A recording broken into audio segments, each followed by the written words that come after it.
seja bem-vindo, seja bem-vinda a mais uma reflexão bíblica do Grupo São Jerônimo. Hoje, 19 de junho, a liturgia da igreja nos apresenta uma passagem bem conhecida nossa, a multiplicação dos pães, no Evangelho segundo Lucas. Por isso, eu vou me deter nas características próprias desse Evangelho.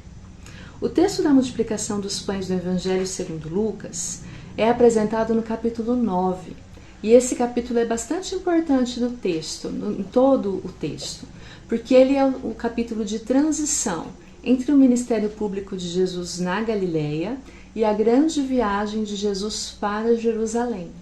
Entre o ministério de Jesus, onde ele se volta para as multidões, e essa viagem onde ele se volta mais para os apóstolos e para os seus discípulos. Portanto, esse texto está no bloco intermediário e muito significativo, porque a partir do capítulo 9, a identidade de Jesus vai se revelar cada vez mais na cruz, na paixão e na cruz. O texto é moldurado por uma pergunta.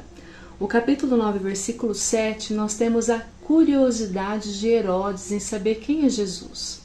Diferente do Evangelho de Marcos, no Evangelho de Lucas, Herodes não pensa que Jesus é João Batista que reviveu. Na verdade, ele confirma que ele mandou assassinar João Batista, mas que Jesus ele não sabe quem é, e ele deseja vê-lo. Na sequência, o texto posterior à narrativa da multiplicação dos pães no Evangelho de Lucas, nós temos a profissão de fé de Pedro.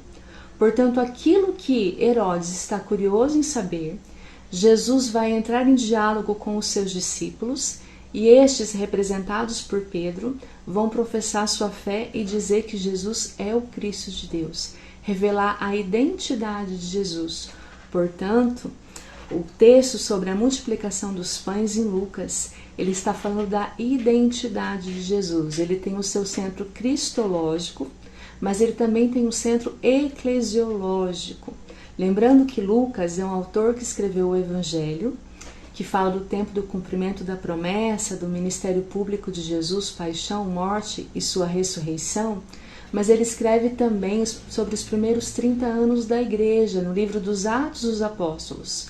E um texto está muito conectado com o outro, o texto tem paralelos entre o livro dos Atos e o Evangelho, e lendo os dois livros nós compreendemos melhor a mensagem de Lucas. Mas voltando aqui para a nossa passagem, a passagem começa falando que os 12 estão voltando da missão. No capítulo 9, dos versículos 1 ao 6, o texto fala da missão dos 12, da participação deles no ministério de Jesus. E agora eles retornam e contam para Jesus tudo o que eles ensinaram e tudo o que eles fizeram.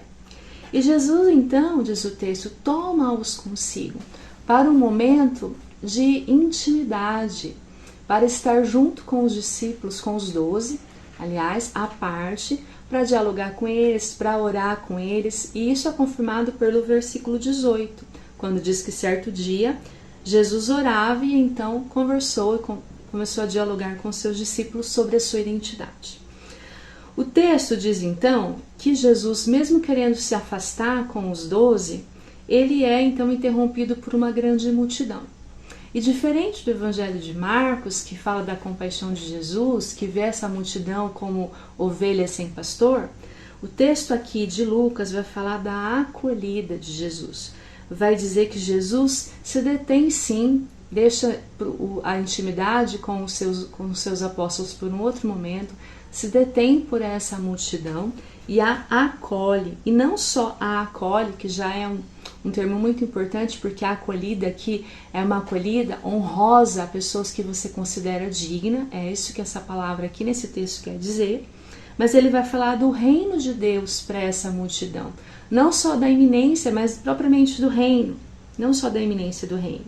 E diz o texto também que aos necessitados de cura, Jesus restituiu a saúde, quer dizer, Jesus ensina e age conforme o reino que ele vem anunciar, que ele vem instaurar.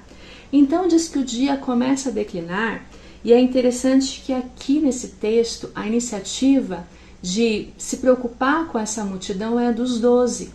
Os 12 então dizem a Jesus para despedir essa multidão, porque afinal de contas eles estão num lugar deserto e essa multidão precisa de um lugar para passar a noite, para se acomodar. Então Jesus vai dizer a eles, preocupados também com a fome dessa multidão: dai-lhes vós mesmos de comer. E eles replicam: não temos mais que 5 pães e 2 peixes, a não ser que fôssemos comprar alimento para todo o povo. Com efeito, o texto já adianta, eram 5.000 homens. E aqui então a passagem já quer mostrar para nós a grandeza da ação extraordinária do poder de Deus que acompanha Jesus. Então Jesus pede que os 12 assentem as pessoas, acomodem as pessoas em grupos de 50. Então ele traz com ele o pão e o peixe, e tomando os 5 pães e os 2 peixes, ele eleva os olhos para o céu em oração, os abençoa, partiu-os e deu a seus discípulos para que distribuíssem à multidão. Então aqui também os discípulos, os 12, fazem parte desse ministério de Jesus, que também é o cuidado, também não é o cuidado com a comunidade, é o cuidado com a igreja. E eu chamo a atenção aqui, porque embora a tradução da minha Bíblia diz para que os distribuíssem, usa o verbo distribuir, o texto original traz o verbo servir. Então o texto ficaria assim: os abençoou, partiu-os e deu aos discípulos para que os servissem à multidão. E aí, conhecendo o livro dos Atos dos Apóstolos, nós conhecemos bem esse cuidado que os apóstolos têm que ter com a comunidade. Basta nós lermos ali os textos que falam de como a comunidade vivia, que eles partilhavam tudo, que não haviam necessitados entre eles. Nós vemos que os 12 e os apóstolos e também os discípulos vão cumprindo esse ministério de Jesus. E o texto conclui dizendo que todos comeram e ficaram saciados, e foi recolhido o que sobrou dos pedaços, 12 cestos. Jesus é o Filho de Deus que nos sacia da fome, de todas as fomes, e que dá para nós os seus dons em abundância. Hoje, nós testemunhamos ao mundo a nossa fé na presença real de Jesus na Eucaristia. Que nós possamos testemunhar ao mundo todos os dias essa fé nossa, e que nós possamos testemunhar Jesus na vida de cada irmão e irmã que nós encontramos no nosso caminho. Que esses desertos que muitas vezes nós atravessamos, ou nesse dia que está confuso, está se declinando, quantas vezes nós nos encontramos entre o dia e a noite, entre um lugar que tem uma multidão e um lugar que está sozinho, entre o lugar de acolhida e um lugar que estamos mais afastados.